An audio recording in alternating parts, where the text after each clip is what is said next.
Šiandien kalbėsime apie dvikalbystę.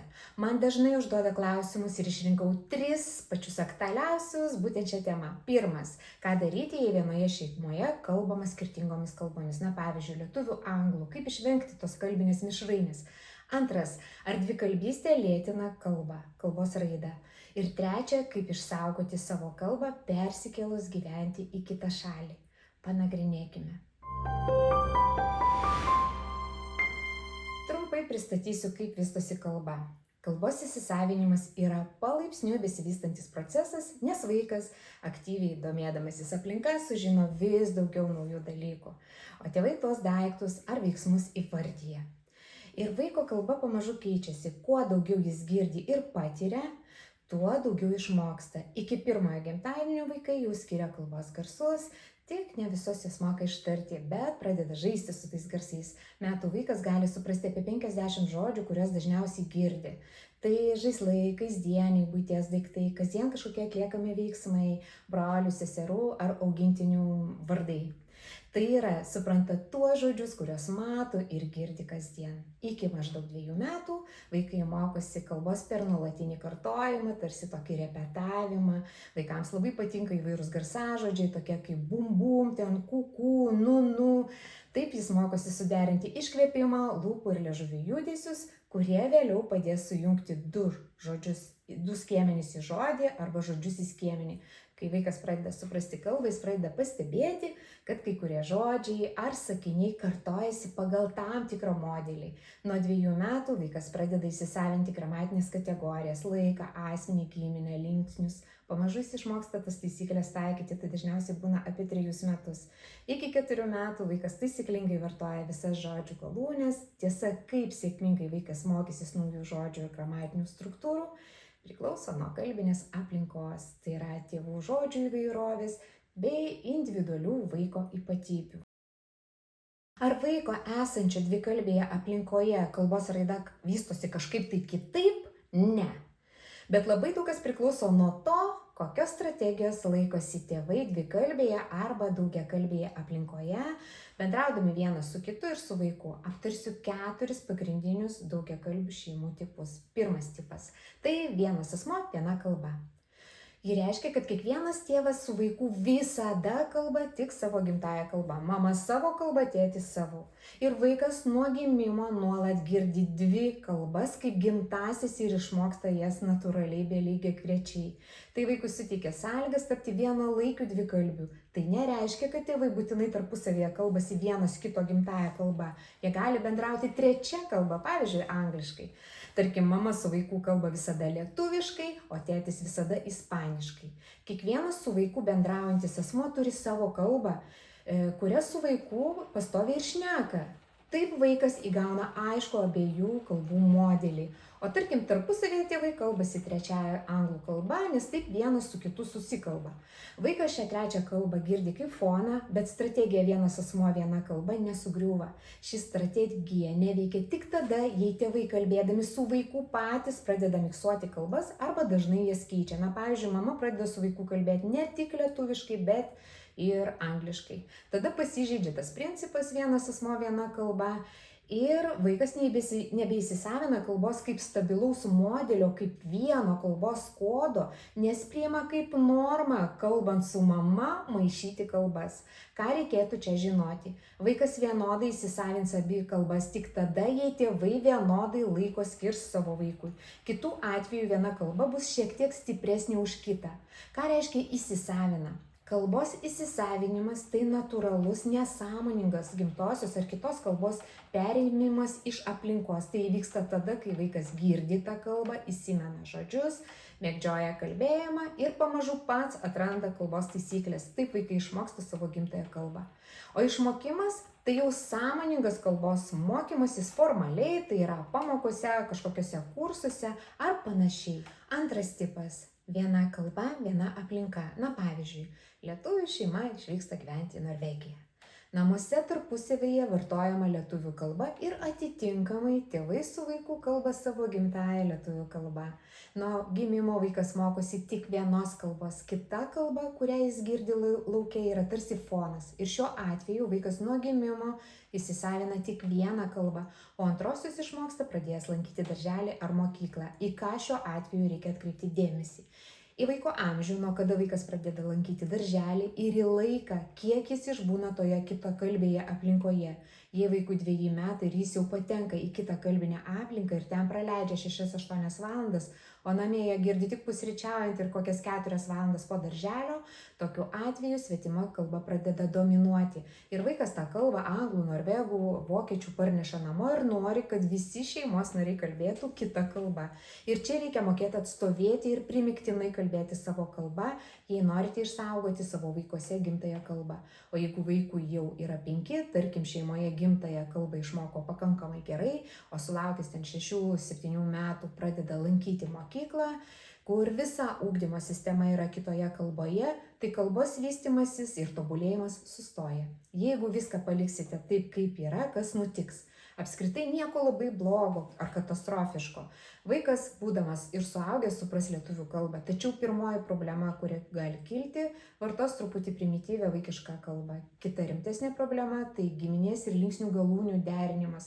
Paprastai tokie vaikai prašiau moka skaityti arba visai neišmoksta skaityti savo gimtąją kalbą. Be to, jie dažnai perkelia struktūras iš dominuojančios kalbos. Pavyzdžiui, sako, mašina neprasideda, vietoj mašina neužsiveda. Tokių pavyzdžių yra begalė ir manau, kad kiekviena šeima galėtų jų papasakoti labai daug. Toliau, trečias tipas - svečias kitoje šalyje. Kaip pavyzdžiui, lietuvio moteris išteka už italo ir išvyksta pasigyventi. Italijoje gimsta vaikas, jis patenka į itališkai kalbančią aplinką, tai yra tėtis, seneliai, darželis, o lietuviškai su vaiku kalba tik mama ir seneliai, giminės draugai, kai šeima atvyksta pasisvečiuoti į Lietuvą. Šiuo atveju, norint, kad vaikas ne tik suprastų lietuvių kalbą, bet ir kalbėtų, nors greičiausiai ne visai taisyklingai, mamai reikia įdėti be proto daug darbo. Reikia suprasti, kad 80% vaikas girdi italų kalbą ir tik 20% lietuviškai. Vadinasi, reikia suformuoti taip kalbinę aplinką, kad vaikas bent 50% girdėtų lietuviškai. Toliau, ketvirtas tipas - daugiakalbė aplinka. Susipažino 2 studentai - lietuvė ir estas. Jie tarpusavyje kalba anglų kalba. Tačiau dėl patrauklių darbo sąlygų įsikūrė gyventi Suomijoje, o gimus vaikui veda į suomių darželį. Jie nusprendė kiekvienas mokyti savo gimtosios kalbos, tai vaikas mokosi lietuvių, estų, suomių ir dar namuose girdi anglų kalbą, kuria tarpusavyje kalbasi abu tėvai. Sakysite, neįmanoma tik išmokti? Įmanoma. Ir čia yra kiti niuansai, bet tikrai nelogopediniai. Svarbiausiai, ką tėvai turi žinoti, kad nuo gimimo iki 5 metų kiekvienam vaikui vystosi toks tarsi imtuvas galvoje, kuris vadinamas kalbos matrica. Jos pagrindinė funkcija - iš milžiniško kiekio garsų supančių mažą žmogų išskirti tuos, kurie priklauso atitinkamai kalbai, išmokyti jos diferencijuoti, po to suprasti prasmę ir atkartoti. Kalbos matrica taip sureguliuota, kad jai iš tikrųjų visiškai vienodai kokia tai kalba. Ir net jeigu jų bus kelios, juo labiau. Kalba įsisavinama natūraliai klausantis ir taip lengvai, kaip kvėpuojame, vaikštome ir gyvename. Ir tuo reikia naudotis. Dar ką svarbu žinoti, kad mokantis užsienio kalbos ar patekus į dvikalbę ar daugiakalbę aplinką yra 4 kalbos mokymosi stadijos. Pirma, tylėjimo ir klausymosi stadija. Kai jūs kalbate su vaiku, o jis dar nieko jums neatsako, jis tik klausosi ir kaupia žodžius. Antra, žodžių jungimo iš skirtingų šaknų stadija. Taip daro ir vienakalbiai maži vaikai, kai kalba žodžių pirmais skiemenimis ir juos jungia į sakinį manio, mama noriu. Arba pasako tik žodžio kirčiuotą skiemenį na vietoj mašina arba nanas vietoj bananas. Ir tik tėvai supranta tokią vaiko kalbą. O dvikalbėje šeimoje vaikas gali jungti skiemenis ar žodžius iš abiejų kalbų. Tai normalu, to nereikia bijoti, tai natūralus etapas. Trečia, kalbėjimo maišant kalbas stadija. Pavyzdžiui, vaikas pasako sakinį lietuviškai, bet įterpia kelis žodžius angliškai. Ir iki 3 metų dažniausiai vaikas dar neskiria kalbų, tai yra jam viskas susimaišė, todėl vaikas pradeda sakyti tuos žodžius, kurie jam lengviau yra ištariami. Pavyzdžiui, kai vaikui sakom labas, o angliškai šis žodis skamba hi, tai yra trumpesnis ir lengviau ištariame žodis, todėl vaikas pasirinks anglišką hi, lygiai taip pat tars ball vietoj kamuolys, red vietoj raudonas ir panašiai. Jei šeimoje yra kelios kalbos, tai tik po 4 metų vaikas pradeda diferencijuoti, tai yra suprasti, kuri kalba kur. Jis pradeda suprasti, čia lietuviškai pasakyta, čia norvegiškai, o čia angliškai. Kaip reaguoti, kai vaikas pavartoja svetimą žodį? Pavyzdžiui, vaikas Anglijoje prašo, mama, nupirk man ice creamą. Tokiu atveju galima atsakyti, aha, nori ledų? Einam, išsirinksim ledų. Pažiūrėk, kiek daug skirtingų skanių ledų. Kokį tu nori? Braškinio? Štai tavo braškiniai ledai. Taip, žodis ledai natūraliai pakartojamas kelis kartus įvairiomis žodžio formomis ir vaikas išmoksta jį tinkamai vartoti. Versti kartoti nebūtina, dauguma vaikų vėliau patys pradeda naudoti teisingą formą. 4. Taisyklingo kalbėjimo stadija. Apie 5 metus vaikas pradeda aiškiai atskirti kalbas ir puikiai persijungia iš vienos kalbos į kitą pagal pašnekovą ir aplinkybės. Su vienu žmogumi kalba viena kalba, su kita kalba ir tų kalbų nebesuplaka į vieną krūvą. Svarbi taisyklė. Vaikystėje kalbos nesimokoma kaip atskirų žodžių. Jos mokomasi per kontekstą, taip kaip mokomės gimtosios kalbos. Su vaikais reikia nuolat kalbėti, užduoti klausimus, vartoti įvairią leksiką, o ne pavienius žodžius, ta ar kita kalba. Atsakysiu trumpai ir aiškiai. Dvikalbystė pati savaime nesukelia kalbos sutrikimo. Dvikalbių vaikų kalbos raida gali atrodyti tik lėtesnė, bet tai dažniausiai tik laikinas reiškinys, o nesutrikimas. Kodėl? Nes vaiko smegenys vienu metu kaupia ir apdoroja informaciją iš abiejų kalbos sistemų. Tai didžiulis darbas. Dvikalbiai vaikai pradeda kalbėti panašiu metu kaip ir vienakalbiai, tik jų žodynas išsidėsto tarp abiejų kalbų. Pavyzdžiui, vieną žodį jie žino lietuviškai, kitą angliškai. Todėl gali pasirodyti, kad vėluoja kalba, nes tėvai skaičiuoja tik vienos kalbos žodyną, o ne bendrą žodžių skaičių. Tyrimai rodo, kad dvikalbiai vaikai turi netgi geresnius vykdomosius gebėjimus. Jie geba greičiau perinkti dėmesį, lanksčiau mąsto, geriau sprendžia problemas, vaikui padeda aiškios ribos. Viena kalba vienas žmogus arba viena aplinka viena kalba. Svarbiausia kokybė ir kirtimosios kalbos kiekis. Jei vaikas nuolat girdi aiškiai gyvą emocingą kalbą, jo kalbos sistema vystysis natūraliai. Dvikalbis pradeda kalbėti sakiniais panašiai kaip ir vienakalbis, tik reikia atsižvelgti į tai, kad jo kalba pasiskirsto tarp 2 sistemų. Štai kaip paprastai tai atrodo. Iki 1,5–2 metų vaikas pradeda tarti pavienius žodžius. Dažniausiai iš abiejų kalbų. Pavyzdžiui, mama, bai, noriu, jis gali maišyti kalbas tame pačiame sakinyje ir tai visiškai normalu. Mama, look. Dvikalbis vaikas gali vėliau įsivažiuoti į kalbėjimą sakiniais, bet jo gebėjimas suprasti abi kalbas vystosi normaliai.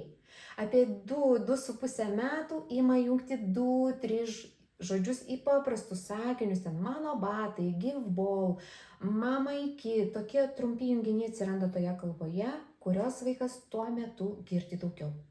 Apie 3. Dvikalbis vaikas jau geba sudaryti pilnus, prasmingus sakinius abiemis kalbomis, nors vienoje jų paprasčiausiai dominuojančioje kalba laisviau. Antroji kalba gali būti šiek tiek sutrumpinta su paprastesnėmis konstrukcijomis, bet struktūra jau ryški. Nuo 4 metų dauguma dvikalbių vaikų moka atskirti, kurią kalbą kalbėti su kuriuo žmogumi ir kalbą naudoja gana taisyklingai. Jei vaikas iki 3 metų vis dar nekalba sakiniais nei viena kalba, verta pasikonsultuoti su logopedu ir ne dėl dvikalbystės, o kad įvertintų, ar nėra kitų priežasčių, pavyzdžiui, girdimo suvokimo sutrikimų, motorikos sunkumų ar kalbos suvokimo problemų. Jei vaikas yra dvikalbėje aplinkoje, jisgi nėra apdraustas nuo įvairiausių kalbos ar raidos sutrikimų. Kalbos sutrikimas, pavyzdžiui, dispraksija, fonologinis sutrikimas ar ten specifinis kalbos sutrikimas gali pasireikšti tiek vienakalbėms, tiek dvikalbėms vaikams.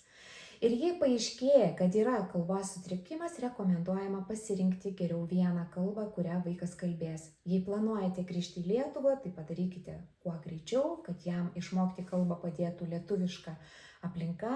Jei planuojate likti svetimoje šalyje, tai mokykite tos valstybinės kalbos. Tad priežastys nėra dvi kalbos, o vidiniai kalbos sistemos sutrikimai. Ir dar kartą primenu, nemaišykite kalbų. Vienas asmuo, viena kalba. Tada vaikui aišku, su kuo kokia kalba kalbėti. Tada jūsų vaikas greičiau ir aiškiau prabils. Ir žinoma, jeigu vaikui jau 3, o jis visai tyliai, reikalinga specialistų konsultacija. Kuo greičiau kreipkitės, paprašykit pagalbos, išsiaiškinkite, kas nutiko. Ir nenumeskite visko ant to, kad šeimoje yra kelios kalbos. Bilingvai arba dvikalbiai laikomi normaliai besivystančiais vaikais ir jei nei viena kalba iš 2 kalbų netitinka kalbos raidos etapų, reikia pasikonsultuoti su specialistu. Dar viena aktuali tema – kaip išsaugoti gimtąją kalbą, persikėlus gyventi į kitą šalį. Įsivaizduokime, kad dėl tam tikrų priežasčių jūs persikėlėte kažkur ir atsidūrėte naujoje kalbinėje aplinkoje, kaip ir jūsų vaikas. Dabar jam teks įvaldyti iš karto 2, o galbūt ir daugiau kalbų. Ką daryti su aplinkos kalba, manau, beveik visiems nekils klausimų. Tokia jau mūsų prigimtis, taip veikia smegenys, vaikas ją tikrai išmoks. O štai ką daryti su mūsų gimtąja kalba? Čia jau kyla klausimas. Remkimės prielaidą, kad jau apsisprendėte gimtąją kalbą išlaikyti šeimos bendravimui. Tuomet jūsų pagrindinė užduotis – suvienodinti įeinantį kalbinį srautą abiem kalbomis. Jeigu vaiko ateitį vienaip ar kitaip siejate su lietuviška kalba, su pačia Lietuva, tuomet verta įdėti daugiau pastangų. Gimtoji kalba, ji leidžia bendrauti ne tik kūnais, bet ir sielomis, ji jungia mus, mūsų giminę, tėvynę. Vidutinis žmogus gyvenantis Lietuvoje turi apie 60 000 žodžių žodyną, iš kurių nuolat vartoja tik nuo 1000 iki 6000, čia priklausomai nuo išsilavinimo. Dabar pagalvokime, kaip tie skaičiai sumažėja gyvenant užsienyje. Tai priklauso nuo jūsų aplinkos, kiek šalia yra lietuviškai kalbančių žmonių, ar jūsų darbas susijęs su lietuvių kalba, vieniems žodynas sumažėja 15–20%, kitiems perpus ar dar labiau. Taip, skaičiai šiek tiek gąsdina, bet tai dar neblogiausia. Įsivaizduokite, kiek žodžių mes iš tikrųjų vartojame bendraudami su savo vaikais. Spėkite. 300–500 žodžių. Įsivaizduojate, 300–500 žodžių, kuriuos mes reguliariai vartojame bendraudami su savo vaiku. Pavyzdžiui, sakome, kaip sekasi, ar pavalgiai, kaip mokykloje, eik apsirenk, užsirišk šaliką, išsivalyk dantis ir panašiai. Visas šis žodynas telpa nuo 3 iki 500 žodžių. Ir kokie šansai, kad vaikas tokioje aplinkoje savaime ims kalbėti pilnavertę, gražią, turtingą lietuvių kalbą? Tai turbūt iš fantastikos srities. Kai vaikas gyvena Lietuvoje, tai daug žodžių prisirenka ir iš supančios aplinkos ir taip jie papildo savo žodyną, kurio pritrūko namuose. O ką daryti gyvenant svetimoje šalyje?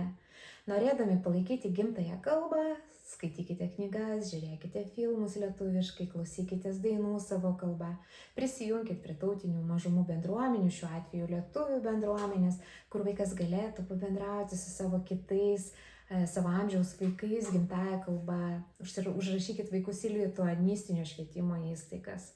O dabar trumpai apibendrinkime. Pasirinkite aiškiai schemą ir jos laikykitės. Užtikrinkite pakankamai kontakto su visomis kalbomis. Patys nemaišykite kalbų, nors vaiko maišymas yra normalus etapas. Kartokite žodžius natūraliose situacijose, parodydami jų taisyklingą vartojimą. Taigi, vaikai gali daug daugiau nei mes manome, jie puikiai įsisavina kelias kalbas, jeigu mes jiems sudarome geras sąlygas. Svarbiausias laikotarpis tam iki 5 metų. O šiandien tiek, lauksiu jūsų komentarų, rašykite. Žinoma, visos situacijos yra labai individualios, todėl man labai bus įdomu paskaityti, kaip yra pas jūs, kokioje jūs esate situacijoje. Gal dar tik planuojate vaiką, o gal jau jis ruošiasi į mokyklą. Ir visi šie klausimai yra svarbus ir įdomu bus apie juos pakalbėti. O mes susitiksime už 2 savaičių. Iki.